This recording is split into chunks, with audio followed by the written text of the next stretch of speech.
अच्छा सुनो, last class में अपन ने चैप्टर नंबर 3 का आउटसोर्सिंग वाला पार्ट तक रिवाइज किया था, बराबर? ठीक है। जितना पार्ट अपन ने रिवाइज किया उसको वापस रिवाइज करने की तो दरकार नहीं है।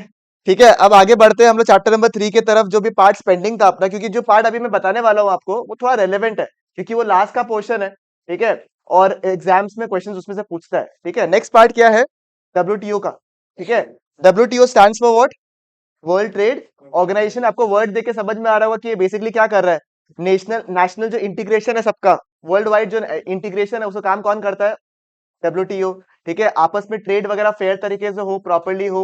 जो कंट्रीज जिसके पास मौका थोड़ा कम मिलता है ट्रेड करने का, उनको डेवलप करे ताकि सबके लिए एक फेयर मार्केट हो। उसको क्या बोलता है अपन? उसका फंक्शन कौन कैरी आउट करता है? डब्ल्यूटीओ कैरी आउट करता है। डब्ल्यूटीओ के पहले वाज जीए डबल टी।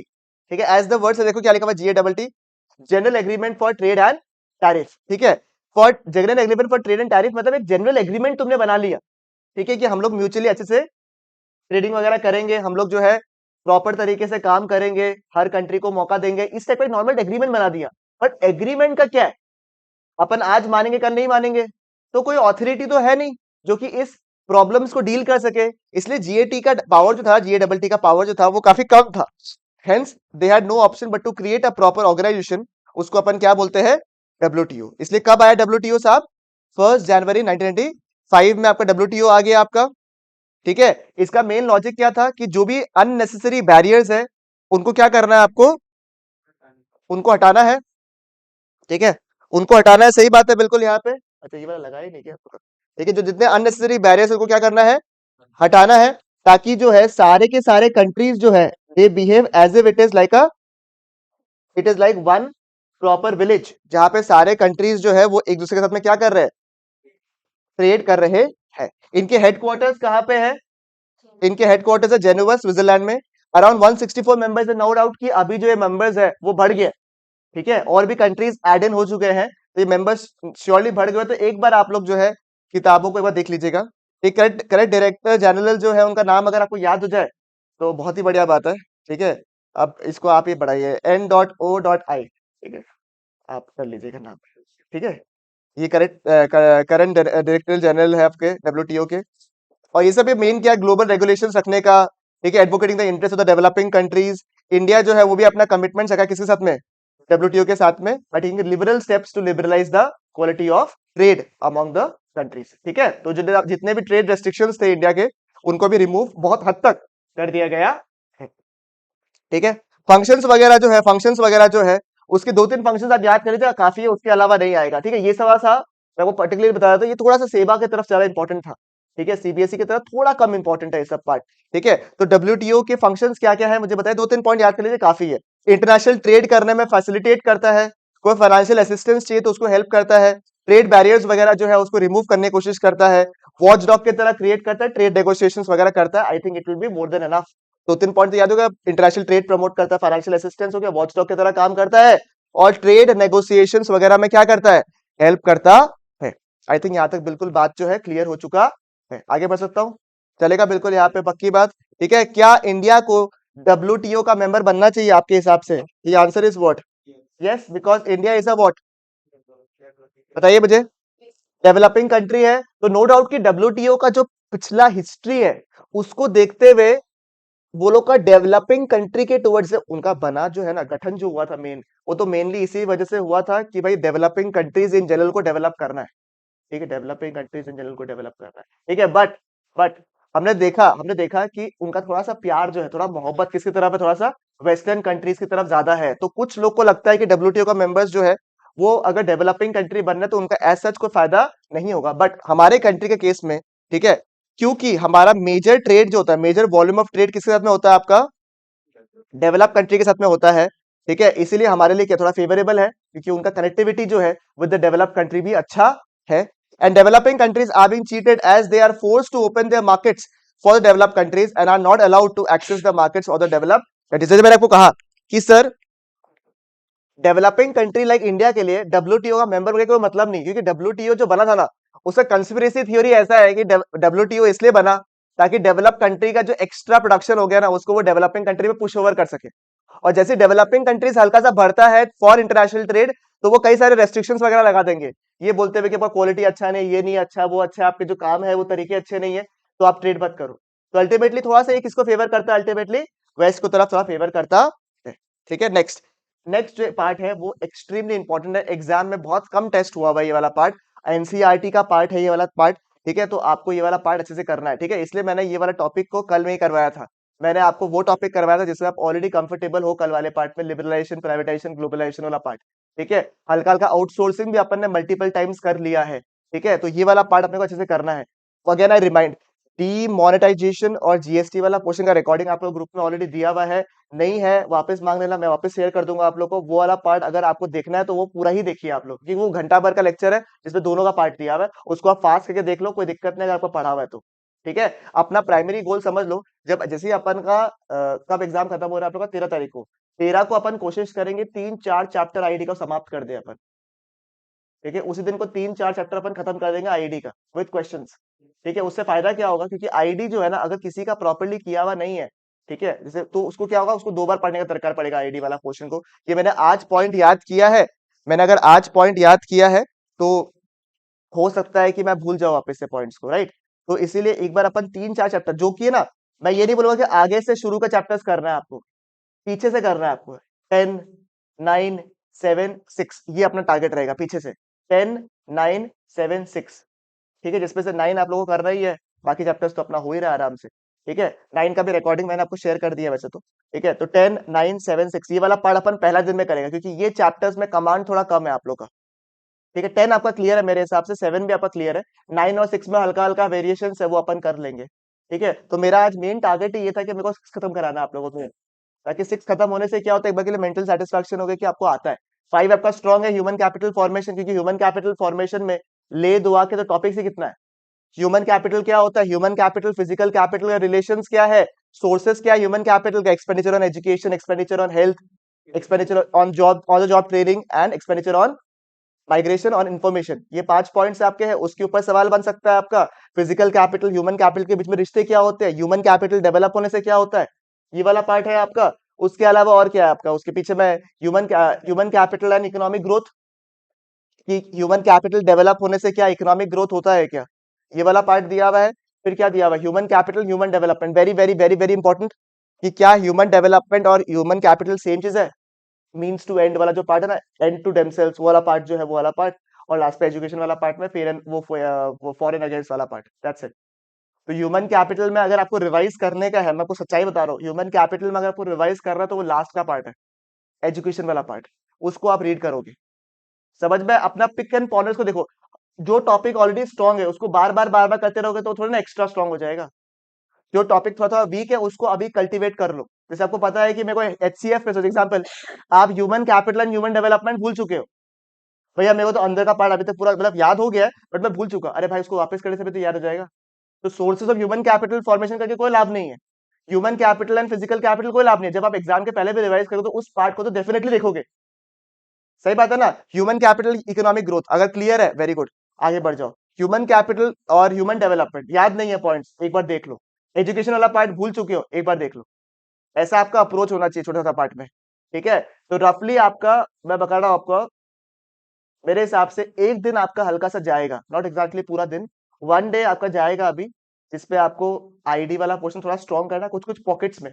उसमें से एक चैप्टर जो पॉकेट का आपको डिफिकल्ट लगता है, चैप्टर नंबर 6, वो मैं आपको आज करवा ही दूंगा। ठीक है, चलेगा बिल्कुल यहाँ तक, इज इट फाइन। ठीक है, देखिए इम्पैक्ट क्या क्या था एलपीजी पॉलिसीज में, देखिए नंबर 1 क्या लिखा हुआ है आपका, सर्विस सेक्टर में। सर सर्विस सेक्टर में आपको पता है कि बहुत ज्यादा फेवरेबल पॉलिसीज आया था towards the service sector, right, क्योंकि इसमें बहुत हाई ग्रोथ रेट आया था। सर इसके क्या रीजन है, नंबर 1 क्या लिखा हुआ है, economic reforms. Sir economic reforms की वजह से क्या आया था, लिबरलाइजेशन की वजह से क्या आया था सर, सर जो रेस्ट्रिक्शंस वगैरह है ना वो क्या हो गए थे, काफी कम हो गए थे। रेस्ट्रिक्शंस कम होने की वजह से बाहर से पैसे आने लग गए, तो huge amount of foreign capital जो देश में आया। ठीक है, तो आउटसोर्सिंग वगैरह काम जो है देश में बहुत बड़ा, अल्टीमेटली सर्विस सेक्टर जो है उनका भलाई होने लगे, क्योंकि अगर देश में कोई भी प्रोडक्शन हो रहा है तो करस्पॉन्डिंगली सर्विस सेंटर तो चाहिए, और सर्विस का काम कौन कर रहा है, लोकल कर रहा है, तो उसकी वजह से सर्विस सेक्टर इन जनरल क्या हो गया, बढ़ गया। आउटसोर्सिंग बढ़ा तो अल्टीमेटली सर्विस सेक्टर और भी बढ़ गया। नंबर 2 क्या है सर, कुछ सेक्टर्स बहुत अच्छा परफॉर्म किए, जैसे telecom sector, finance, travel etcetera. ठीक है सर, क्यों की क्यों क्यों क्यों बिकॉज हम लोग ने टेक्नोलॉजी को भी बहुत प्यार से अडॉप्ट किया। Better technology and growth of IT, and हमारे पास तो सबसे स्किल्ड चीज है ही cheap and skilled manpower. ठीक है, इसलिए फेवरेट डेस्टिनेशन बन गया आउटसोर्सिंग के लिए कौन सा कंट्री? ठीक है। एग्रीकल्चर सेक्टर को तो ऐसा है जो जितना ध्यान आप लोग, ठीक है, शादी के वक्त में छोटे वाले चाचा को देते हैं, उतना ही मेहनत अपन ने इंपॉर्टेंस जो है एग्रीकल्चर में दिया है, यानी कि बिल्कुल भी नहीं।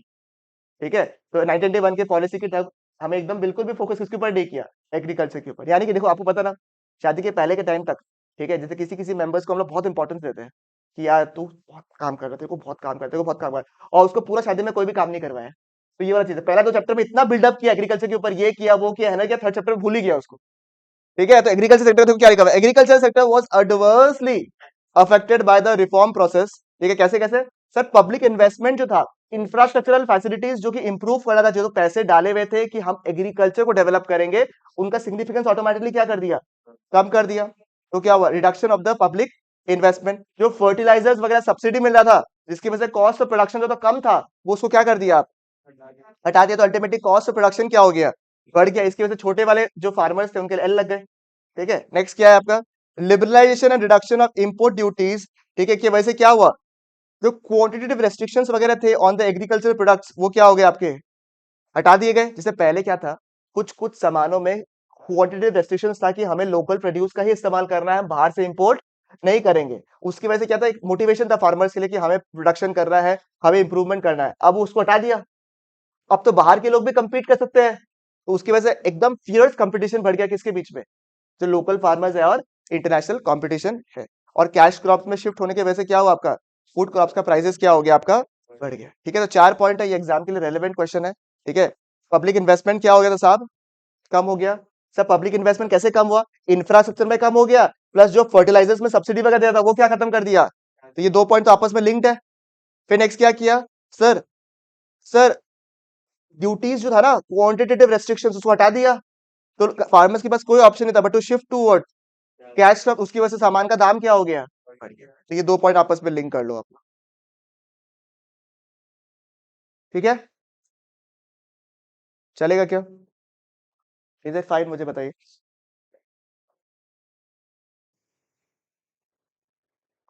नेक्स्ट, नेगेटिव इम्पैक्ट्स बताइएगा। नेगेटिव इम्पैक्ट्स बताइए।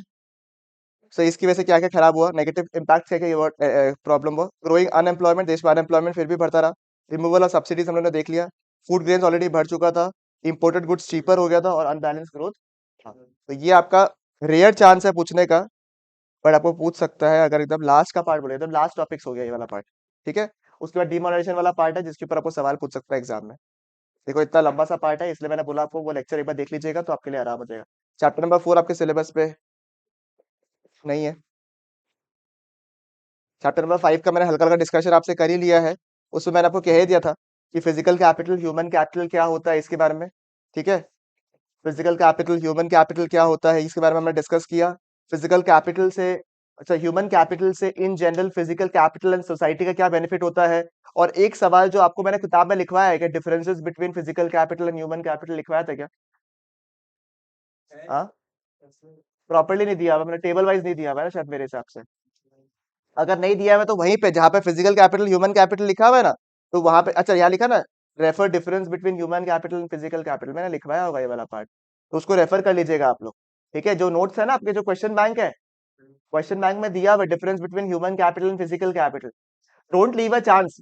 बात समझ रहा है? इतना इंपॉर्टेंट नहीं है ये वाला क्वेश्चन, और चांस क्यों छोड़ना है? कि 1 मार्क भी छोड़ने की कोशिश क्यों करते हो? आपकी गलती की वजह से 1 मार्क जाना चाहिए, ऐसा होना चाहिए। हाँ क्यों बोल रहे हैं बेशर्म? नहीं जाना चाहिए बोल रहे हैं हम, ऐसे कर। मतलब अरे इतना कैसे राइट करें हम? एक रॉन्ग करके आ जाता है, ये रिदम करेगा, आपको लगता है करेगा रिदम ऐसे? तुम बेशरम कहीं का हंसता हो रहा है। ठीक है, ह्यूमन कैपिटल वाला पार्ट दिया हुआ है, सोर्सेज ऑफ ह्यूमन कैपिटल। ठीक है, ह्यूमन कैपिटल का मतलब क्या था? स्किल एफिशिएंसी नॉलेज वाला पार्ट है। ह्यूमन कैपिटल फॉर्मेशन क्या है? वही स्किल एफिशिएंसी नॉलेज अगर मैं किसी और को देता हूं, उसका सदयोग करे, प्रयोग करे, उसको क्या बोलते हैं? Human capital formation. सोर्सेज के बारे में क्या ही कहना है सर, एजुकेशन याद है ना आपको? It is like capital investment, capital goods, जिसका जो खर्चा है वो आज करते हैं, उसका बेनिफिट कहाँ मिलता है आपको? बाद में मिलता है। एक्सपेंडिचर ऑन हेल्थ, इसमें अलग अलग फॉर्म्स था एक्सपेंडिचर ऑन हेल्थ वाला पार्ट में। ऑन द जॉब ट्रेनिंग मैंने आपको पहले ही कह दिया था कि इंपॉर्टेंट है, रेलेवेंट है, जहां पे आप जो है रियल लाइफ एक्सपेंडिचर करते हो, जाकि आपका प्रोडक्शन और प्रोडक्टिविटी क्या हो सके, बढ़ सके। या तो आप एक खुद के जो फर्म है उसके अंदर स्पेशलाइज स्किल वर्कर के अंदर काम करते हो, वो गया on the job training on campus, और एक हो गया आपका ऑफ कैंपस, कहीं मैंने और आपको बाहर भेज दिया ताकि आप काम सीख सको। माइग्रेशन वाला पार्ट तो मैंने क्या ही कहना है, तूने चीज जो है वो भी बाहर जाएंगे नहीं जाएंगे, क्यों जाएंगे? अरे भाई अभी पहले पढ़ाई तो कर ले, पहले पढ़ाई करेगा फिर कमाएगा ना। ठीक है, तो उसके लिए तो माइग्रेट कर रहा है, पहले तो क्या जा रहा है, पहले तो पढ़ा लड़की सॉरी क्या बोल रहा है, ठीक है, तो क्या है, पहले पढ़ाई करने के लिए जा रहा है, फिर उसके बाद में क्या करेगा, अच्छा जॉब करेगा, बोला पटाएगा पहले, ठीक है, जॉब करेगा फिर एंटरप्रेनर, एंटरप्रेनर बनेगा, फिर उसके बाद में वापस गुवाहाटी आ जाएगा, फिर शादी, फिर मौत का इंतजार। ठीक है, और नेक्स्ट बताओ, एक्सपेंडिचर ऑन इन्फॉर्मेशन, तो आपको कंटिन्यूसली इन्फॉर्मेशन को क्या करना है, अपडेट करना है, एक्वायर करते रहना है, ताकि आपका जो है इन्फॉर्मेशन प्रॉपर रहे। ये इंपॉर्टेंट क्वेश्चन है आपका, human capital and economic growth. Sir इसका ना एक आंसर बहुत सब्जेक्टिव आंसर है कि क्या ह्यूमन कैपिटल इकोनॉमिक ग्रोथ करता है, the answer is what, yes और नो, यस एंड नो। इस आंसर में था यस भी था, नो भी था। सर यस जनरली क्या होता है, अगर मैंने आपको बोला कि आप अच्छी तरीके से पढ़े लिखे हो, तो चांसेस है कि देश का आप कंट्रीब्यूशन करते हो, देश में गुड्स एंड सर्विसेज प्रोड्यूस करते हो, ultimately leading to economic growth. But अगर आप पढ़ लिखने के बाद भी कुछ नहीं कर रहे हो, टाइम पास कर रहे हो, तो देश में इकोनॉमिक ग्रोथ होगा? यानी कि सर मतलब क्या बताने की कोशिश करो, थोड़ा स्पेसिफिक बताओ। ठीक है, कि यानी कि देश में ह्यूमन कैपिटल डेवलप हो रहा है, एजुकेशन इन जनरल बढ़ रहा है, हेल्थ इंफ्रास्ट्रक्चर इन जनरल बढ़ रहा है, तो बोल सकते हैं कि देश में इकोनॉमिक ग्रोथ हो रहा है। बट क्वालिटी ऑफ एजुकेशन अगर इंप्रूव नहीं हो रहा है, क्योंकि अगर हम लोग बोल रहे हैं कि कई लोग एडमिशन ले रहे हैं, क्या इसका ये मतलब है कि क्वालिटी ऑफ एजुकेशन बढ़ रहा है? नहीं ना, सही बात है, बिल्कुल यहाँ पे पक्की बात। ठीक है, आपके स्कूल में कई लोग एग्जाम देने जा रहे हैं, बट क्या उसकी वजह से स्कूल बढ़ रहा है? नहीं, खुद ही मानता है। ठीक है, उसके बाद मुझे बताइए आगे जगह हेल्थ में बोलता है बेड्स बढ़ रहा है, बट क्या क्वालिटी ऑफ हेल्थ इंफ्रास्ट्रक्चर बढ़ रहा है, लोगों का क्वालिटी ऑफ हेल्थ बढ़ रहा है क्या? The answer is what, no, it is not giving you a guarantee कि ह्यूमन कैपिटल अगर बढ़ेगा तो देश में इकोनॉमिक ग्रोथ भी होगा। और 7 5 year plan talks about what, human capital. Sir importance and role का क्या ही कहना, आप लोग खुद ही देख लीजिएगा। ब्रेन ड्रेन के ऊपर अलग से क्वेश्चन था एनसीईआरटी में, मैंने आपको कह दिया था। Human capital and human development, ठीक है, ये बहुत बहुत बहुत बहुत ज्यादा इंपॉर्टेंट क्वेश्चन है, जिसको आप 3 से 4 मार्क के लिए एक्सपेक्ट कर सकते हो। Human capital and human development and का एक लव एंड हेट रिलेशनशिप है। ठीक है, आपका जन से अधिकार है एजुकेशन और हेल्थ लेना, आपका जन सिद्ध अधिकार है कि आपको प्रॉपर हेल्थ और एजुकेशन मिलना चाहिए। ये क्या है, क्या ये कौन बोल रहा है, ह्यूमन डेवलपमेंट।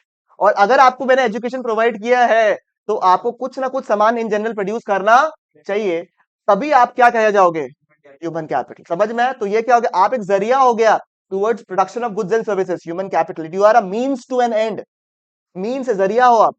और अगर आप ही जरिया हो, सॉरी आप ही हो जो हो, वो क्या हो गया, ह्यूमन डेवलपमेंट। बात समझ में आया कि आप लोगों को? पक्की बात, क्लियर है बिल्कुल? Is it fine? मुझे बताइए कोई दिक्कत? ठीक है, और ह्यूमन गवर्नमेंट कैसे इंटरवीन करता है, ये वाला आप भी देख लीजिएगा आप लोग। ठीक है, कुछ इंपॉर्टेंट रेगुलेटरी ऑथोरिटीज वाला पार्ट एंड एजुकेशन सेक्टर वाला मैंने आपको कह ही दिया था पहले भी कि आप लोग को ये वाला पार्ट पढ़ना है।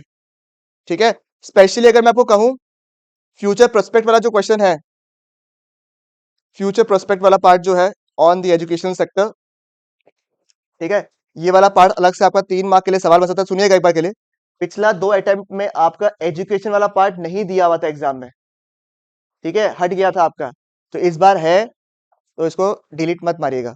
अच्छा, आईडी में ऐसा कोई पोर्शन है जो हट गया है एक्सेप्ट पॉवर्टी एंड चैप्टर 8? मेरे से तो और नहीं होगा, चैप्टर 2 हटा दिया और क्या हटाएगा लोग। ठीक है, समझ में आया? ये वाला पार्ट है आपका, उसके अलावा इंपॉर्टेंट पॉइंट्स है, गवर्नमेंट एक्सपेंडिचर तो हो गया। अच्छा, ये 1 1 मार्क का क्वेश्चन पूछ सकता है आपको, adult literacy rate, primary completion rate, youth literacy rate, ये 1 1 मार्क के लिए पढ़ लीजिएगा बिल्कुल यहाँ पे।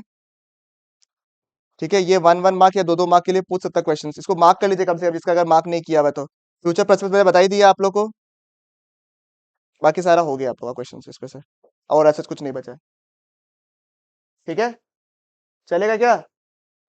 दीदी का हुआ या नहीं हुआ? कब तक विचार है करने का? अच्छा, तो अभी करने का विचार है या नहीं है, या छोड़ दोगे?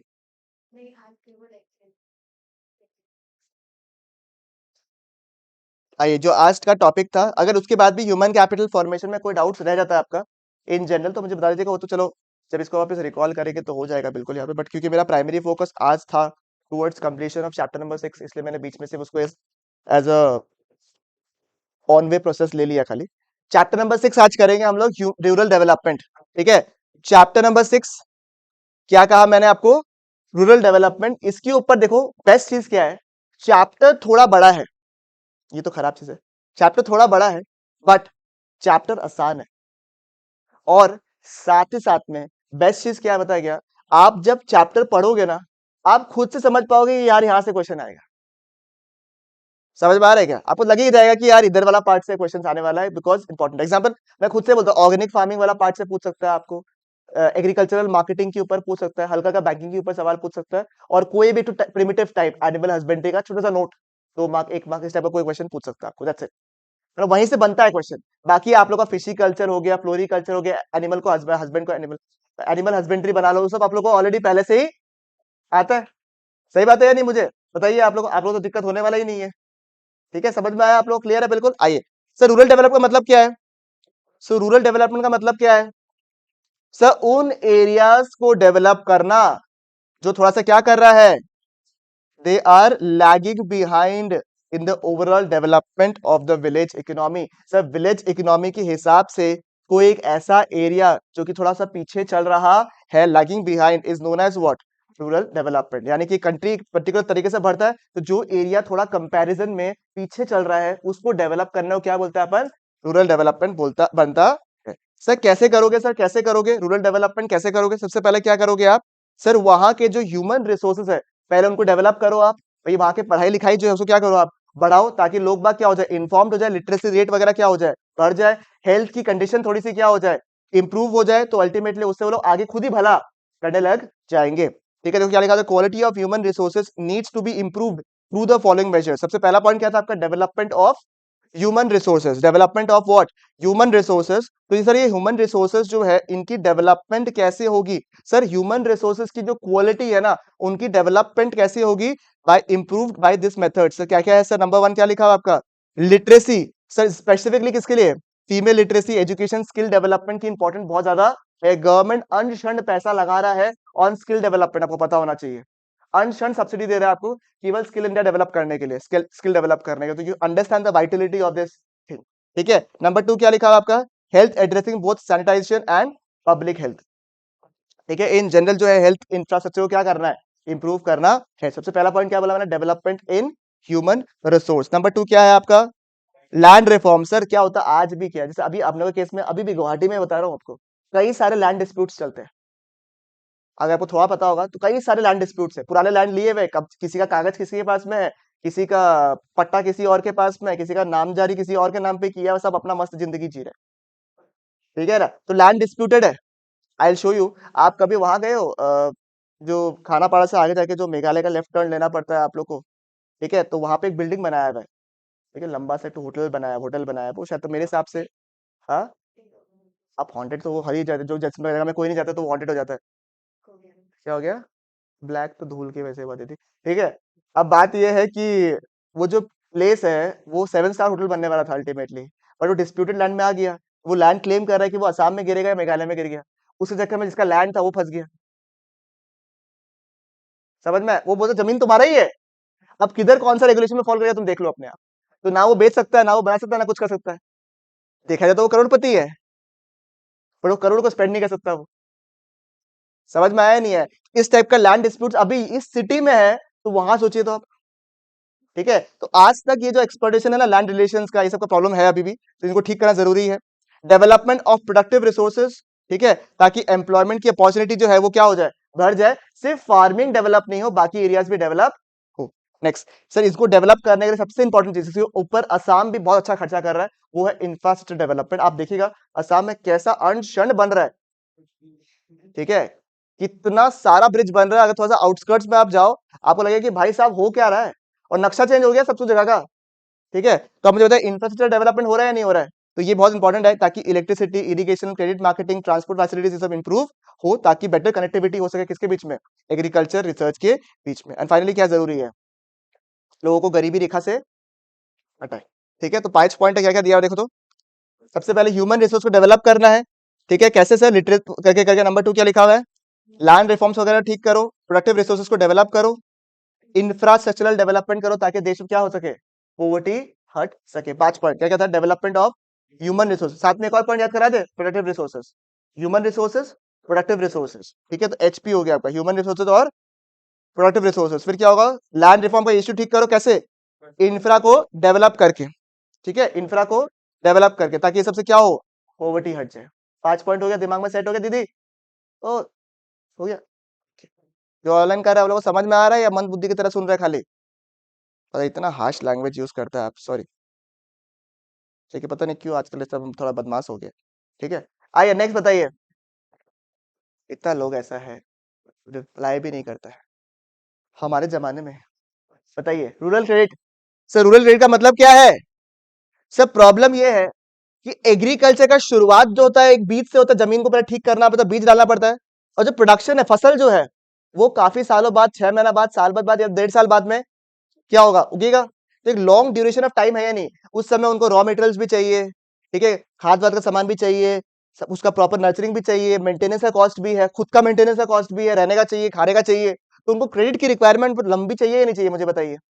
ठीक है, तो कोई भी बैंक वगैरह जो होता है, क्या उनको पता है कि इतनी अनसर्टेनिटी है कि इतना साल रुक गया और फसल खराब हो गया, क्या भैंस पानी में, प्रॉब्लम है या नहीं है। तो इसलिए बहुत ज्यादा इंटरेस्टेड नहीं थे लोन वगैरह देने के लिए, और इसको चेंज करना बहुत जरूरी था, बिकॉज बिना पैसे के उनको डेवलप करना ही पॉसिबल नहीं था। तो फाइनली इसे तो बहुत कोशिशें की, बट 1969 में हम लोग बोल सकते हैं कि कई चेंजेस आए, ठीक है, कई सारे चेंजेस आए, जहां पे इंडिया का जो रूरल क्रेडिट सिस्टम है उसको थोड़ा इंप्रूवमेंट मिला। सर कैसे मिला, कैसे मिला, क्योंकि कई सारे एजेंसीज के थ्रू रूरल क्रेडिट प्रोवाइड करने की कोशिश हो रही थी। क्या कहते हैं, नंबर 1 देखो क्या लिखा हुआ है, लैंड डेवलपमेंटल बैंक। क्या लिखा हुआ सर, लैंड डेवलपमेंटल बैंक, मतलब कि सर जमीन के अगेंस्ट आपको लोन मिल रहा है। नंबर 2 क्या लिखा हुआ है, कमर्शियल बैंक, तो आपको पता ही होगा जो नॉर्मल कमर्शियल बैंक होते हैं। नेक्स्ट क्या लिखा हुआ है, आरआरबीसी, ये क्या स्पेशल हो गया, ये स्पेशल बैंक्स हो गया, जहां पे कमर्शियल बैंक्स भी नहीं है, जहां कोई बैंकिंग फैसिलिटी नहीं है, वहां पे कौन सा बैंक आएगा आपका, आरआरबीस, रीजनल रूरल बैंक्स। फिर नेक्स्ट क्या लिखा हुआ है, नबार्ड, ये तो इंपॉर्टेंट है अपने आप में, नबार्ड स्टार मार्क कर लीजिए, और एसएचजीज इनको स्टार मार्क कर लीजिए। सर नबार्ड क्या था, एपेक्स बैंक हो गया, सुप्रीम बैंक हो गया, क्योंकि मैंने देखा कि कई सारे बैंक रूरल एरियाज में आ रहा है, उनको मैनेज करने वाला भी होना चाहिए, उनको गाइड करने वाला होना चाहिए, और खुद भी क्रेडिट प्रोवाइड करने वाला एक मेन बैंक की बात करे तो वो कौन सा बैंक होगा आपका, नबार्ड। ठीक है, कभी कभी आपको फुल फॉर्म में पूछ सकता है आपको, क्योंकि फुल फॉर्म भी अपने आप में बड़ा है। ठीक है, national bank for agriculture and rural development, वो देखो कोऑर्डिनेट कर देगा आप लोग, सिर्फ क्रेडिट प्रोवाइड नहीं करता, वो क्या करता है, कोऑर्डिनेट करता है the functioning of the different institution and working of the expansion of rural credit. समझ में आया कि आप लोगों को, चलेगा बिल्कुल, यहाँ पे प्रॉब्लम हो रहा है अभी भी या क्लियर है। ठीक है, ये फैसिलिटेट करता है, कोऑर्डिनेट करता है जो अलग अलग फाइनेंशियल इंस्टीट्यूशन है जो कि लोन वगैरह प्रोवाइड कर रहे, नहीं समझ में आया, पक्का क्लियर है तो, तो अच्छा पढ़ा रहे। ऐसे चीज बताइए, सेल्फ हेल्प ग्रुप, इसमें क्या है, सर मैं लोन लेने के लिए गया बैंक के पास में, उसमें सारे कई सारे फॉर्मेलिटीज वगैरह आ गया। नो डाउट की जो रीजनल रूरल बैंक है, नबार्ड वगैरह है, ये हेल्प करते हैं मतलब rural people to get the loans, but still problem है या नहीं अभी भी, है ना, प्रॉब्लम अभी भी है। ठीक है, तो आप मुझे बताइए, अगर मेरे को आपस में लोन चाहिए विदाउट एनी फॉर्मेलिटीज, में क्या करूं, मैंने आप अपन लोग मिलके एक ग्रुप बना लिए और बोले कि छोटे छोटे सेविंग्स जो है ना वो जमा कर देते हैं हम लोग, और जब किसी को लोन की रिक्वायरमेंट है वो उस पैसे को, वो जो पूल ऑफ फंड्स है उसमें से ले लीजिए। किटी सुना ना आपने, किटी, तुम तो ऐसा लग भी रहा है कि एक्सक्लूसिव किटी मेंबर होगा। ठीक है, तो आप मुझे बताइए, ठीक है, तो उन्होंने क्या करेंगे, जो पैसे है एक बार में ले लेंगे।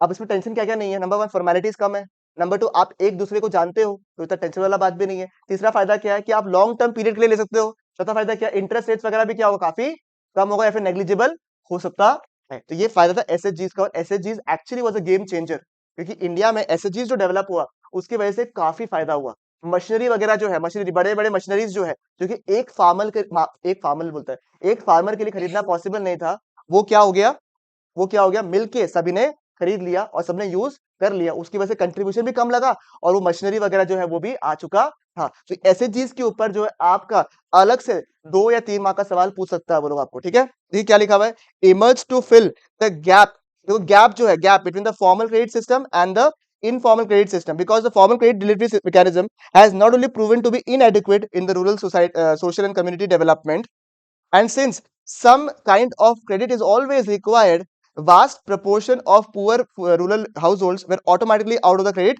network. तो उनके पास ऑप्शन नहीं था, कई जनों के पास इतना डॉक्यूमेंट्स नहीं था या इतना नहीं था ताकि वो लोन ले सके. Ultimately they had to go to the informal sources जो कि आपसे अर्न शर्न इंटरेस्ट लेता था. ठीक है, 40% इंटरेस्ट, 30% इंटरेस्ट, इस तरीके से इंटरेस्ट लेता था. अल्टीमेटली आप उनको रिपे कर नहीं पाते थे, अल्टीमेटली जमीन वगैरह जो भी था उनको बेच देते.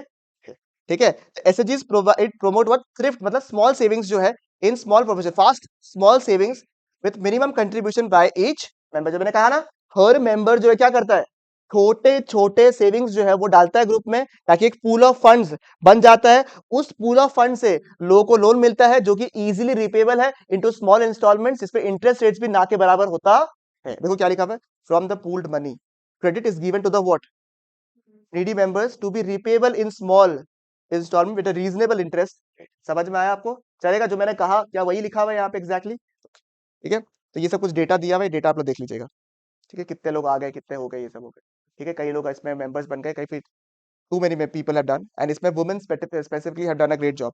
ठीक है सर, रूरल बैंकिंग एनालिसिस. ठीक है सर, क्या रीजंस था कि देश में बैंकिंग सिस्टम जो था ना, in specially in the rural areas develop नहीं हो पा रहे थे. ठीक है, क्या रीजन है? नंबर 1 क्या लिखा हुआ है, इनसफिशिएंसी. मैंने 10 लाख का लोन मांगा और उन्होंने मुझे 2 लाख का लोन दे दिया, तो क्या उससे कुछ भला होगा मेरा? तो जितना लोन चाहिए उससे उतना लोन फुलफिल ही नहीं कर पा रहे थे, insufficiency of the loan provided. ठीक है, नंबर 2 क्या लिखा हुआ है, इनएडिक्वेट coverage of the institute sources. आपको पता होगा, जैसे मैं एक जगह ऑडिट करने गया था, वहां पे पूरे एरिया में एक ही बैंक है. सोच लो, पूरा एरिया में एक ही बैंक है, तो उनकी हालत कैसा होगा सोचो एक बार के लिए. कोई कोई जगह में तो बैंक ही नहीं होता है, तो अल्टीमेटली वहां पे कवरेज ही नहीं है, तो अल्टीमेटली लोगों को दूर जाना पड़ता है या फिर लोग पर दिमाग ही लगाना बंद कर देता है. तो या तो इनसफिशियंट है या तो इनएडिक्वेट है. फिर नंबर 2 क्या, इनएडिक्वेट अमाउंट ऑफ सैंक्शन. सेम बात हो गया बिल्कुल. ठीक है, जो लोन सैंक्शन चाहिए उतना लोन मिलता नहीं है. नेक्स्ट क्या है आपका, थोड़ा सा दे दीजिए. हाँ. ठीक है, less attention to what the poor और द फार्मर्स. देखो अल्टीमेटली क्या है, बड़ा लोग को आज भी इंडिया में, अगर आप लोग फार्मर्स का बात करते हो, ठीक है, नॉर्मल पब्लिक का बात करो, जैसे आप लोग आगे जाके धंधा करोगे, ठीक है, तो आप मुझे बताओ, जैसे एग्जांपल ध्रुव साहब जो है आगे जाके धंधा करेंगे, ठीक है, अब ध्रुव साहब को लोन मिलने में दिक्कत होगा या नहीं होगा? ठीक है, थोड़ा बहुत तो फॉर्मेलिटीज हर का केस में होगा कि ये डॉक्यूमेंट चाहिए, वो चाहिए, एनर चाहिए, तनर चाहिए, ये चाहिए, आप ये लेकर आओ, वो लेकर आओ. जब लेके जाते हो ना, तो बहुत झमेला होता है. बैंक से आपको बुलाएगा ना कि हमसे लोन ले लो, हमसे लोन ले लो, हमसे ले लो, आपको लगेगा कितना इजी प्रोसेस है रे. जब जाओगे तो बोले सर ये तो अप्रूव नहीं हुआ, सर सेंट्रल के पास में भेजना पड़ेगा, सर आपका क्रेडिट लिमिट नहीं है, सर आपका तो ऑलरेडी लोन लिया हुआ है, सर आपके पास सिक्योरिटी नहीं है. और वही अगर आपका केस में अडानी से कंपेयर करें हम, तो किसको लोन लेने में इजी है? अडानी साहब को. क्यों? आपके केस में भी ऐसा होता ही है. The quantum of funds that they have, उससे कोई भी इंप्रेस होकर क्या कर देगा, लोन दे देगा. रादर देन सम पीपल, जैसे हमारे केस में भी होगा जहां लोन मिलना थोड़ा सा मुश्किल काम है, तो ये तो हमारे केस में भी होता है, तो ये फार्मर के केस में होगा ही नहीं होगा. और सीधी सी बात है, बैंकिंग भी तो बिजनेस ही कर रहा है, वो भी उनके ऊपर दाव लगाएगा जो पैसे देगा. तो बड़े फार्मर्स को लोन आराम से मिल जाता है और छोटे फार्मर्स को लोन नहीं मिलता. और अल्टीमेटली प्रॉब्लम क्या है कि द प्रॉब्लम इज कि इंडिया में रिपेइंग का हालत बहुत खराब है. मतलब आज भी अगर आपने फार्म लॉज का देखा तो कई सारे फार्म लॉज में फ्लॉज थे, और मैंने सपोर्ट भी किया था कुछ कुछ पॉइंट्स पे, क्योंकि होना चाहिए, जरूरी है, ठीक करना जरूरी है. तो completely government was not right. उसमें से एक आपको पता है फरमान क्या था वो लोग का, कि हमारे जो जो हमारे ड्यूज अमाउंट है ना, फार्म ड्यू जो है, अपना लोन्स जो लिया उसको वेव ऑफ कर दो. इतनी बुरी हालत है, समझ में आ रहा है आपको? ठीक है, तो लोन रिपेमेंट करना is a very big problem when it comes to agricultural loan. इस वजह से रूरल बैंकिंग इन जनरल क्या हो गया, फेल हो गया. ठीक है, तो क्या क्या लिखा हुआ, 5 पॉइंट, क्या क्या लिखा, देखो. इनसफिशियंट, जितना चाहिए लोन उतना मिल नहीं रहा, कवरेज नहीं है, फिर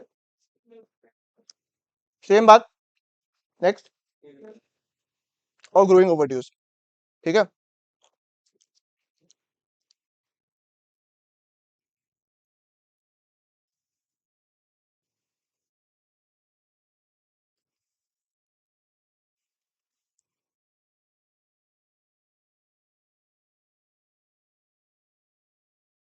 IQPGSS शॉर्ट फॉर्म में सबका पता नहीं, बाकी याद रहेगा नहीं रहेगा. ठीक है, इनका सिचुएशन को इम्प्रूव करने के लिए क्या करना चाहिए कि सर बोलते हैं ये तो ज्यादा ऐसे बोले तो पुलिस को दोस्त बनना चाहिए वाला बात हो गया है। तो क्या लिखा हुआ है, banks need to change their approach from just being the lenders to building up relationship banking with the borrowers. वो बोलेगा हम धंधा कर रहे हैं, प्यार कर रहे हैं यहाँ पे, ठीक है, बट ठीक है लिखा हुआ है कि बैंक्स को अपना अप्रोच क्या कर देना चाहिए, चेंज कर देना चाहिए कि केवल वो लेंडर्स नहीं है but they have to develop a long term relationship with the borrowers. Farmers should also encourage the habit of what, savings, ताकि ताकि क्या हो सके, उनकी जो रिपेइंग कैपेसिटी है वो बढ़ सके, ठीक है। और नोट पे देखिए, Tamil Nadu women in agriculture is a project initiated in the Tamil Nadu to train women in the latest agriculture techniques. It includes what, women to actively participate in raising agricultural productivity and family income. Women are also forming what, farm women groups which functions like SHGs. तो तमिलनाडु में कुछ initiative लिया गया था जहाँ पे women in general जो है डेवलप कर रहे हैं। Less important, one time reading वाला प्रोसेस है इस वाला, ठीक ठीक है। आगे बढ़े, very very important from the exam point of view, जिससे आप एग्जाम में एक्सपेक्ट कर सकते हो कि क्वेश्चन आए आपके पास में, ठीक है, जो कि क्या रहेगा आपका, एग्रीकल्चरल मार्केटिंग सिस्टम। सर आपने प्रोड्यूस कर लिया, आपने प्रोड्यूस कर लिया, आपको अभी आगे बेचना है, पैकेटिंग करना, सब कुछ। सबसे पहले मेरे को जानना है कि मार्केटिंग का मतलब क्या है आपके हिसाब से, मार्केटिंग का मतलब क्या है? Buying and selling is marketing, तो बिजनेस क्या है, मार्केटिंग क्या है? जनरली जो दिमाग में आता है मार्केटिंग का वर्ड वो होता है कि सामान को होर्डिंग में दिखाना, प्रोजेक्ट करना ताकि सामान बिक जाए आपका, बट आपको हल्का सा ब्रॉडर डेफिनेशन दिखाता है मार्केटिंग का। देखो क्या लिखा हुआ है, agricultural marketing is what, a process that involves what, assembling, मतलब सामान को असेंबल करना एक साथ में, स्टोर करना यानी कोल्ड स्टोरेज वगैरह जो होता है स्टोरेज करना, प्रोसेसिंग करना, ठीक है, पैकेटिंग वैकेटिंग कराना, ट्रांसपोर्टेशन, देखो packaging, grading, distribution of different agricultural commodities across the countries. इसी के ऊपर लड़ाई हुआ था अभी, जो इंटरमीडिएट्स को हटाने का बात करा था ना, कि आपको पता होगा थोड़ा सा, किसी ने फार्म लॉस अगर देखा होगा तो उस पता इंटरमीडिएट्स को हटा दो ताकि करेक्ट हो सके चीजें। तो वो लोग बोल रहे थे कि सर जो आप इंटरमीडिएट जिनको बोल रहे हैं वो उतना कंट्रीब्यूशन करते हैं, वो इतना काम हमें करते करके देते हैं, that is why we are paying the amount, otherwise हम नहीं देंगे उनको। उनका लॉजिक था गवर्नमेंट का कि फार्मर्स को डायरेक्टली जो मेन कस्टमर्स है ना उनसे कनेक्ट करना चाहिए ताकि बीच के इंटरमीडिएट हट जाए। सोच के अच्छा लगता है जरूरी, पर आप समझिए अगर डायरेक्टली फार्मर्स का कनेक्शन डायरेक्टली कस्टमर से होगा ना तो फार्मर्स को पैसा ही नहीं मिलेगा जो उसको चाहिए, समझ में आया? इसलिए बीच में कौन आता है, intermediate. Example Amul is a kind of intermediate also ना, वो क्या करता, सोचो अगर एग्जाम्पल अमूल नहीं बेचता, सब दूध अपना खुला खुला बेच रहा होता तो क्या उसको उतना पैसा मिलता, नहीं। तो इंटरमीडिएट की वजह से एक्चुअली उनका एनहांसमेंट ही हो रहा है, जो कि वो लोग बताने की कोशिश कर रहे थे कि ऐसे नहीं कि वो लोग बस बीच का खा के जा रहे हैं कमीशन के फॉर्म में, भाई वो लोग एक्चुअली में काम कर रहे हैं, असेंबली का काम कर रहे हैं, स्टोरेज का काम कर रहे हैं, पैकेटिंग का काम कर रहे हैं, एडवर्टीजमेंट का काम कर रहे हैं, ग्रेडिंग का काम कर रहे हैं, डिस्ट्रीब्यूशन का काम कर रहा है। इस प्रोसेस को क्या बोलते हैं अपन, एग्रीकल्चरल मार्केटिंग। और आप जब ये पैराग्राफ को पढ़ोगे तो आपको समझ में आएगा कि मेजर पॉइंट्स जो था फार्म लॉज का वो इसमें से भी आया था, एमएसपी एमएससी सब कुछ इसमें आ जाएगा आपका। समझ में आया आपको, चलेगा? तो क्या क्या आएगा दीदी देखो एक बार के लिए, एकदम क्या क्या है, it the process of what, assembling करना, स्टोरेज करना, पैकेजिंग करना, ट्रांसपोर्ट करना, ग्रेडिंग करना, डिस्ट्रीब्यूशन करना of the agricultural commodities across the countries. अगर एग्जाम में एग्रीकल्चरल मार्केटिंग का शब्द आया 6 मार्क का, 5 मार्क का, 4 मार्क का, तो not forget to write the meaning of agricultural marketing. I am telling you, it will give you an exact होता है, it will give you a sense of niceness to the paper checker. समझ में आया कि उसको लगेगा कि हाँ आपको आता है, आप इसे हवा में पढ़ के नहीं आए। अगर वो 6 मार्क का सवाल है, कोशिश करना अगर डेफिनेशन याद है किस चीज का तो लिख देने का। समझ में आया आपको? नेक्स्ट, प्रॉब्लम्स क्या क्या था, प्रॉब्लम्स क्या क्या था, number 1 manipulation by big traders, बड़े बड़े ट्रेडर्स आपको बेवकूफ बनाते थे, मार्केट की इन्फॉर्मेशन के बारे में आइडिया नहीं था।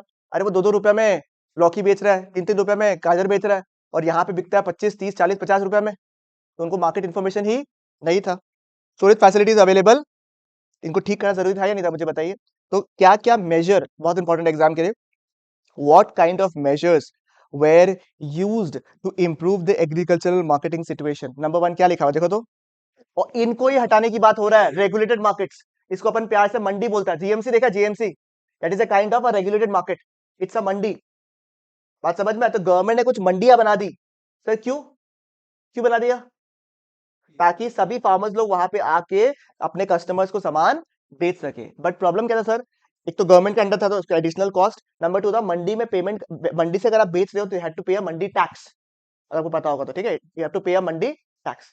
ठीक है, देखिए क्या लिखा हुआ, the first measure was the regulation of markets to create orderly and transparent marketing condition to protect the farmers from the malpractices of the sellers and brokers. Number 2 क्या लिखा हुआ आपका, infrastructural facilities sir the government aims to provide what physical infrastructural facilities like roadways, railways, cold storages, godowns वगैरह, ताकि सामान को आप right customers को सामने बेच सके। सबसे पहला पॉइंट क्या बोला मैंने? Regulated markets. Sir regulated markets होने के लिए भी सामान को पहुंचना भी तो पड़ेगा। वो पहुंचने के लिए क्या चाहिए आपको? Infrastructural facilities. ठीक है, चाहे वो वेयर हाउस हो, चाहे कोल्ड स्टोरेज हो, चाहे आपका ट्रांसपोर्टेशन हो, चाहे डिस्ट्रीब्यूशन नेटवर्क हो। समझ में आया आपको? नेक्स्ट, ये एग्जाम्पल हो गया अमूल वाला। ठीक है, कभी कभी इंडिविजुअली कई लोग हैं बेचने वाले, बट मार्केटिंग प्रॉपर्ली कर नहीं पा रहे, डिस्ट्रीब्यूशन प्रॉपर्ली कर नहीं पा रहे हैं। तो उससे बेटर क्या है? कलेक्टिव ग्रुप बना लो, ताकि एक जगह काम क्या है, खाली मार्केटिंग करना, डिस्ट्रीब्यूशन करना, चैनलिंग करना, ग्रेडिंग करना, पैकेजिंग करना, सारा काम यही करेंगे। और मैं केवल क्या करूंगा, दिमाग किसमें लगाऊंगा? खाली सामान को प्रोड्यूस करने के लिए। देखो क्या लिखा हुआ है, the aim of the cooperative marketing is to realise what? Fair price. उनका काम है फेयर प्राइस मिले, किसका? फार्मर प्रोडक्ट्स का। अंडर दिस मार्केटिंग सोसाइटीज, ठीक है, एग्जांपल किसका हो गया?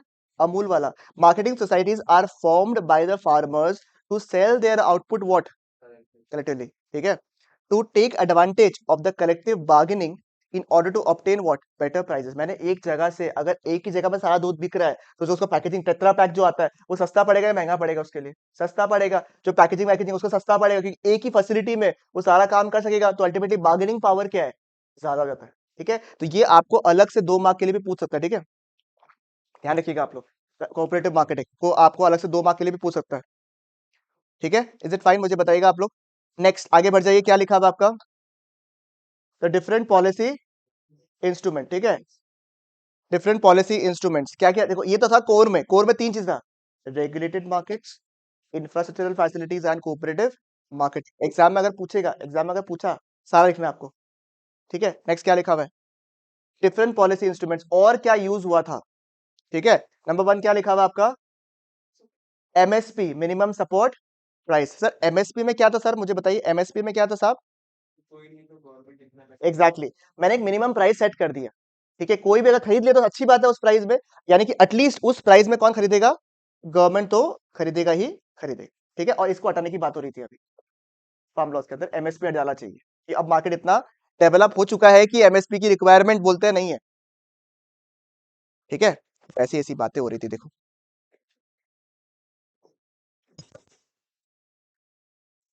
ठीक है, चलेगा? एक सेकेंड, इज इट ओके? ठीक है, तो एमएसपी समझ में आया। नेक्स्ट क्या लिखा हुआ है? Maintenance of buffer stock. ये लिंक अल्टीमेटली ऊपर से ही है। एमएसपी के तहत मैंने मिनिमम प्राइस देके फार्मर से खरीद लिया। अल्टीमेटली एफसीआई सुना? FCI, food corporation of India, वो क्या करते हैं?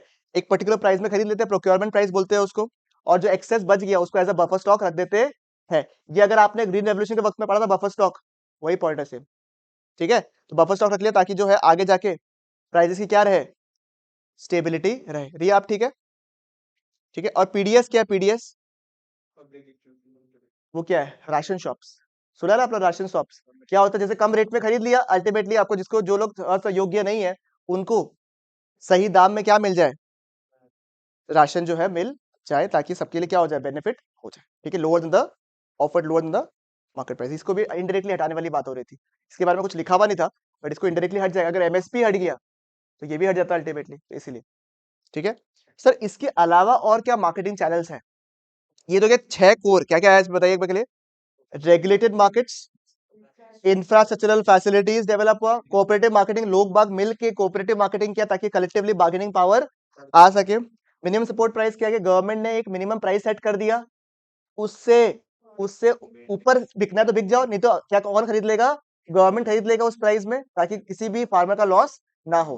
ठीक है, उसी को अल्टीमेटली गवर्नमेंट अपने पास रख लिया एज अ बफर स्टॉक, जो कि as a type of contingency use हो जाए, ताकि प्राइसेस क्या रहे? आपका स्टेबल रहे। और फाइनली जिनके पास में इतना योग्य नहीं है, उनको राशन शॉप्स खोल के दिया, जिसको मार्केट प्राइस से कम प्राइस में एसेंशियल कमोडिटीज को प्रोवाइड किया गया था। ठीक है, next, emerging alternative marketing channels. ठीक है, उसमें क्या क्या है मुझे बताइएगा। सबसे पहले क्या लिखा हुआ है आपका? Origin of farmers market. Sir ये फार्मर्स मार्केट क्या? सुनो, माचकुआ देखा आप लोग? माचकुआ, माचकुआ में भी अपना मंडी लगता है, देखना आप लोग, वो प्राइवेट मंडी है। जैसे क्या है, हर जगह से गुवाहाटी में अपने आप में एक ही तो मंडी एग्जाम्पल, तो हर जगह मंडी गवर्नमेंट सेटअप करके रखे, जरूरी है क्या? ठीक है, तो प्राइवेट लोगों को लगा कि काफी डिस्टेंस ट्रेवल करना पड़ता है, हमारे बगल में अगर मंडी हो जाए तो हमारे लिए अच्छा है, वहां मंडी टैक्स भी लगेगा, और हम लोग आके यहाँ पे सामान बेच भी सकेंगे। तो फार्मर्स ने अपना ही मंडी डेवलप कर लिया।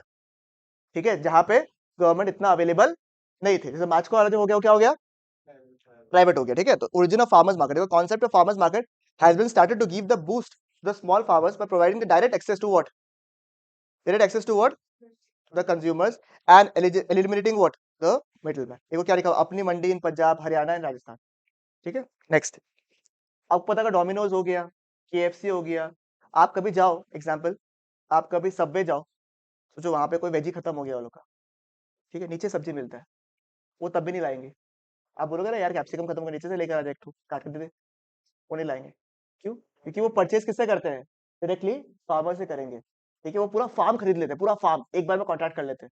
अल्टीमेट देखा जाए तो थोड़ा नुकसानदायक होता है फार्मर्स के लिए, बट जब एक बार में परचेज कर ले, एक लॉट में परचेज कर लिया, तो उनको फायदा। जैसे मैकडॉनल्ड्स वगैरह से क्या करते हैं, वो जैसे ये पोटैटो वगैरह जो फार्म होता है वो एक बार में खरीद लेते हैं, और वो बोलते हैं कि देखो जो प्रोडक्शन होगा मेरा है, जो रिस्क है वो भी मेरा है, बट आप मेरे हिसाब से प्रोडक्शन करोगे। उनको पर्टिकुलर साइज कॉम्पोजिशन वैसा चाहिए, उसके लिए जैसे वो बोलेंगे, जो मिनरल्स बोलेंगे डालने के बोले वो आपको डालना पड़ेगा। इस तरीके से प्रोड्यूस करते हैं, तो ये भी फायदा है फार्मर्स के लिए, बट लॉन्ग टर्म में देखिए तो अल्टीमेटली नुकसान है, ठीक है। चलेगा बिल्कुल यहाँ पे, ठीक है। ये हो गया एग्रीकल्चरल मार्केटिंग वाला पॉइंट, ठीक है। इज फाइन, मुझे बताइए यहाँ तक बहुत ज्यादा रेलेवेंट है, ठीक है। आप एग्जाम में देखिएगा जितने भी प्रीवियस क्वेश्चंस है, उसमें ये वाला पार्ट से बहुत ज्यादा सवाल पूछता है, इसलिए be extremely careful in this part, ठीक है। चलेगा बिल्कुल, यहाँ पे आगे बढ़ सकता हूँ मैं, ठीक है। Next is what, agricultural diversification. Sir क्या डाइवर्सिफिकेशन करना जरूरी है क्या? क्योंकि सर अगर एक ही एरिया में हम लोग डेवलप्ड रहेंगे, तो अगर वो एरिया में कुछ भी दिक्कत आ गया तो आपके पास दूसरा ऑप्शन ही नहीं, इसलिए डाइवर्सिफिकेशन इज एक्सट्रीमली इंपॉर्टेंट, ठीक है। देखो क्या लिखा है, it is important, diversification is important because creator risk रहता है एक ही चीज के ऊपर डिपेंड करना, ठीक है। Specially farming as a livelihood को में सिर्फ डिपेंडेंट रहना is a very dangerous thing, right. Number 2 क्या लिखा हुआ है, to provide what, supplementary gainful employment to the rural people and enable them to overcome the poverty by earning higher level of income. भाई तेरा जैसे आपको पता ना, डिस्गाइज अनएम्प्लॉयमेंट, सबसे ज्यादा डिस्गाइज अनएम्प्लॉयमेंट कहाँ पे है, एग्रीकल्चर में, क्योंकि लोग ज्यादा है जितना चाहिए। अब वो अगर निकल के दूसरा कुछ काम करेगा, पैसे कमाएगा, तो अल्टीमेटली क्या फायदा होगा, मुझे बताइए, ग्रोथ होगा अल्टीमेटली, वेरी गुड, ठीक है। सही बात है या नहीं, मुझे बताइए आप लोग, ठीक है, पक्की बात, क्लियर है बिल्कुल या नहीं है, ठीक है। इज इट फाइन, मुझे बताइएगा, ठीक है, ओके। नेक्स्ट, नेक्स्ट क्या देखिएगा यहाँ पे, सर कैसे कैसे डाइवर्सिटी, अच्छा प्रोवर्टी भी क्या हो जाएगा आपका, कम हो जाएगा। तो ये ना बहुत चांसेस, ये सब क्या है ना, बहुत ट्रिकी क्वेश्चन है, पता है आपको, कि अगर एग्जाम में पूछ लिया कि डायरेक्ट क्वेश्चन दिख रहा है 3 मार्क का, ठीक है, तो ये सब क्या आपको छोड़ना नहीं है, तो इसलिए इसको मार्क करके रखो। ऐसे नहीं बोलो कि इंपॉर्टेंट है, पर इसलिए मार्क करके रखवा रहा हूँ आपको, ताकि आपको ध्यान में रहे ये वाला पार्ट, कि आपको पढ़ना है, रिवाइज करना है ये वाला पार्ट हो, क्योंकि ये वाला पॉइंट्स जो है ना, मैं आज आपको 4 बार रिवाइज भी करा दूंगा, याद भी करा दूंगा, तब भी आप भूल जाओगे। आपको अल्टीमेटली एग्जाम के पहले इसको रिवाइज करना पड़ेगा, तो ये सब पॉइंट्स ऐसे हैं, ठीक है। अब नेक्स्ट पॉइंट जो वो इजी है, कि डाइवर्सिफिकेशन कैसे कैसे कर सकते हैं। नंबर 1 क्या लिखा हुआ है, क्रॉप प्रोडक्शन को डाइवर्सिफाई करो, सिंगल क्रॉपिंग से मल्टी क्रॉपिंग में चला जाओ। नंबर 2 क्या वाला, प्रोडक्ट एक्टिविटीज, यानी कि नॉन एग्रीकल्चर सेक्टर्स को डेवलप करो, जैसे animal husbandry is an example of what, non agricultural sector, ठीक है। कैसे कैसे डेवलप करोगे सर, सबसे पहला क्या लिखा हुआ देखो, नंबर 1 एनिमल हस्बेंड्री, ठीक है। इसमें क्या आता है देखो, हम इसको थोड़ा फटाफट पढ़ा रहे हैं, ठीक है, क्योंकि ये सब आप लोग ने क्लास 6 7 8 में पढ़ा है, ठीक है। एनिमल हस्बेंड्री वाला पार्ट देखो क्या लिखा हुआ है, is a branch of the agriculture concern with what, breeding rearing caring of farm animals. India के पास सबसे बड़ा लाइफ स्टॉक है पूरे पॉपुलेशन के हिसाब से, ठीक है।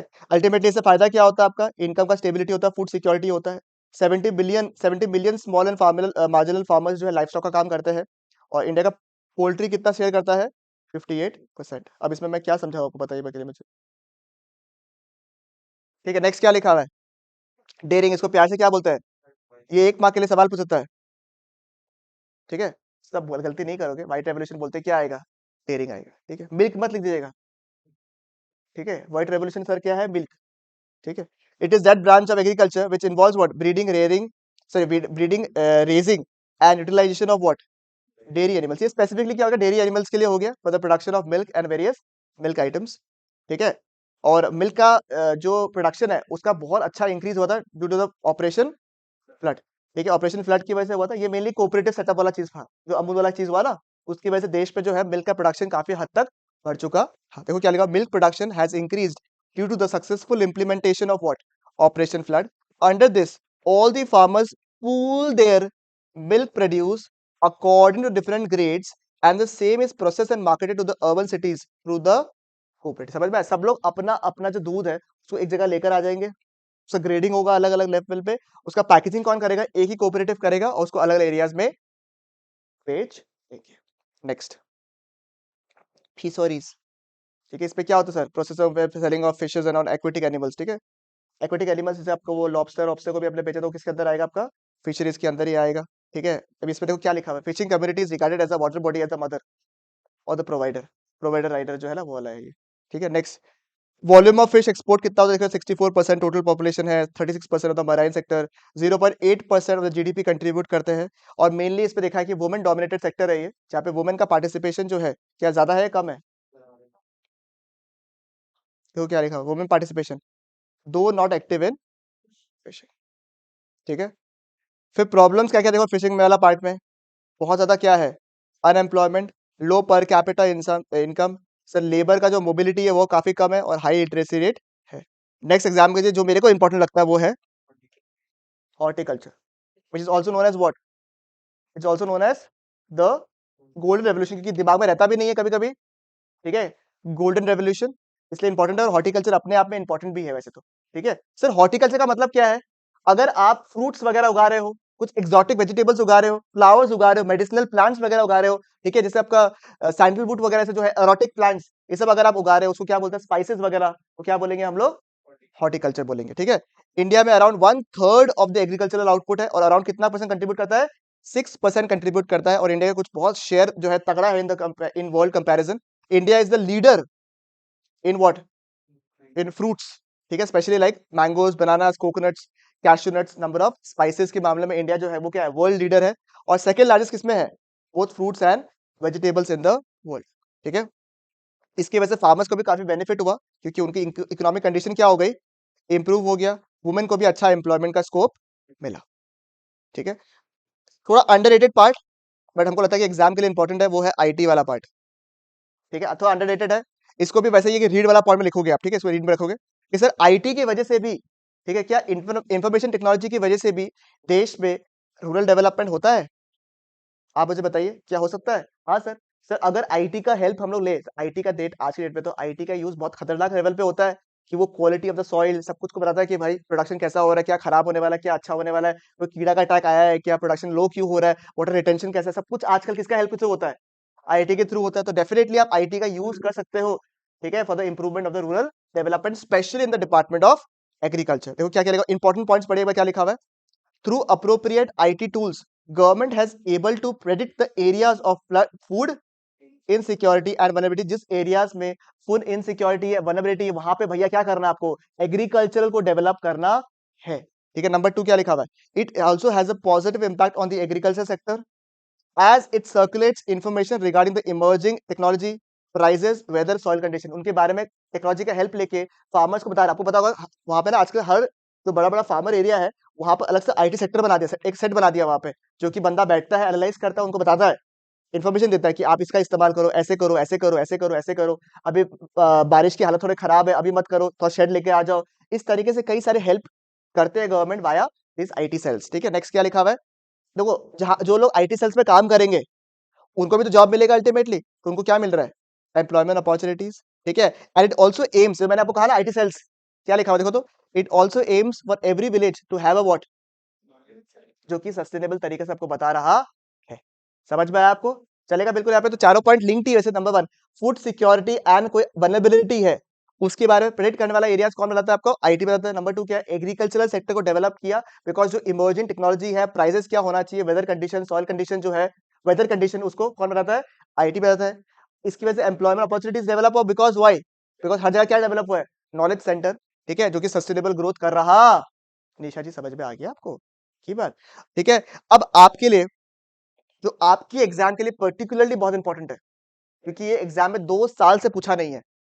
ठीक है, वो क्या रहेगा आपका, सस्टेनेबल डेवलपमेंट वाला पार्ट तो किसमें पढ़ोगे आप, सी अब तक नंबर 9 में। ठीक है, तो इस वाले पार्ट में कौन सा पढ़ोगे खाली आप, ऑर्गेनिक फार्मिंग वाला पार्ट। सर आपको पता है इंडिया में कौन सा ऐसा स्टेट है जो 100% ऑर्गेनिक है, इंडिया में ऐसा कौन सा स्टेट है जो 100% ऑर्गेनिक है, क्या बोला, बड़ा मुश्किल है।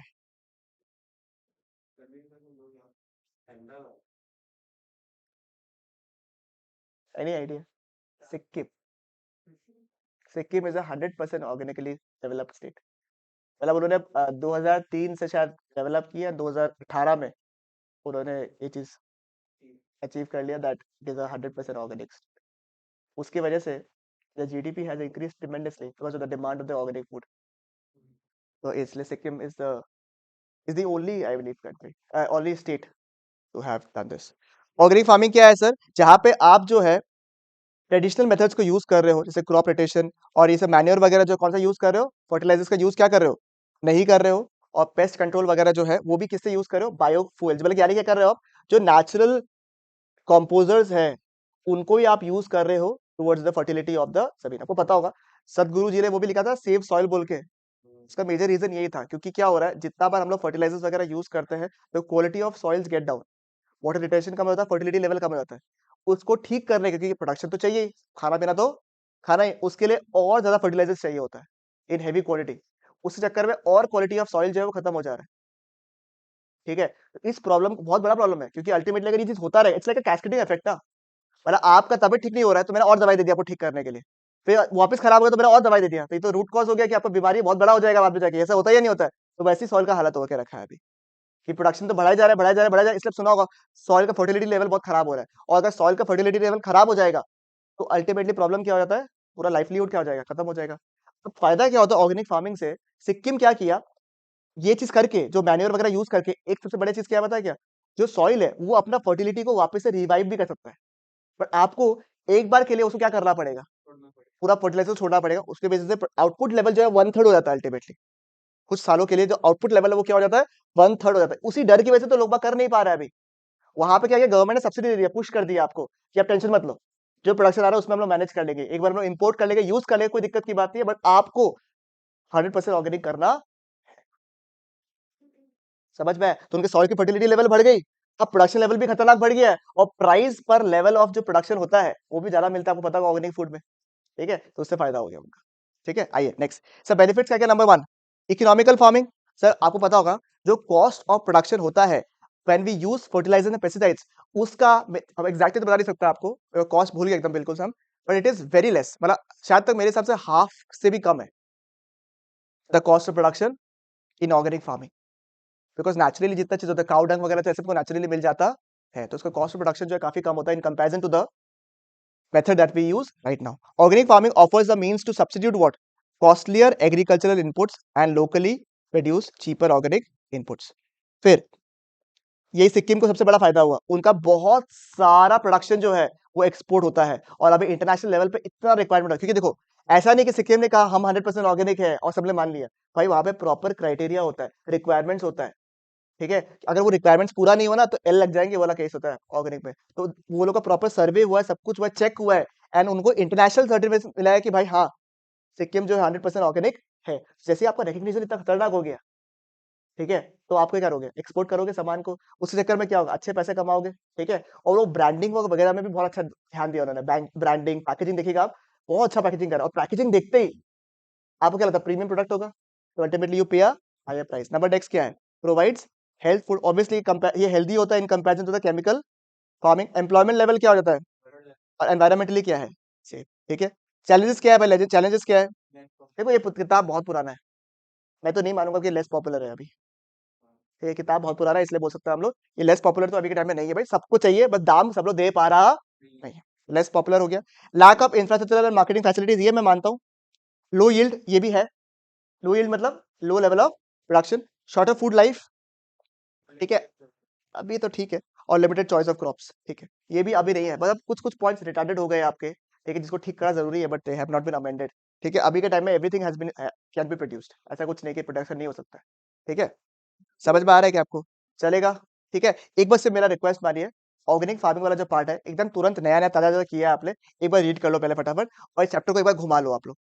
ठीक है, सिर्फ मात्र 1 घंटा में अपन ने चैप्टर नंबर 3 का लास्ट का पार्ट, हल्का हल्का चैप्टर नंबर 5 का पार्ट को, और चैप्टर नंबर 6 को खत्म कर दिया पूरा। ठीक है, तो I think it will be beneficial in the long run for you all. ठीक है, चलेगा, एक बार प्लीज फटाफट, क्योंकि चैप्टर नंबर 6 एकदम ताजा ताजा किया हुआ है, यही चैप्टर हल्का सा आपका वीक साइड में है, इसको प्लीज पहले ऑर्गेनिक फार्मिंग को रीड कर लीजिए, फिर चैप्टर को एक बार घुमा लीजिए बढ़िया से। कोई टॉपिक अगर छूट गया तो मुझे बताइए।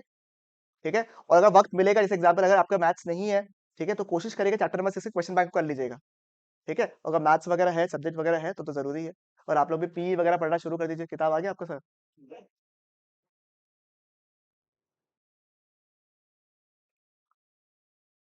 ठीक है।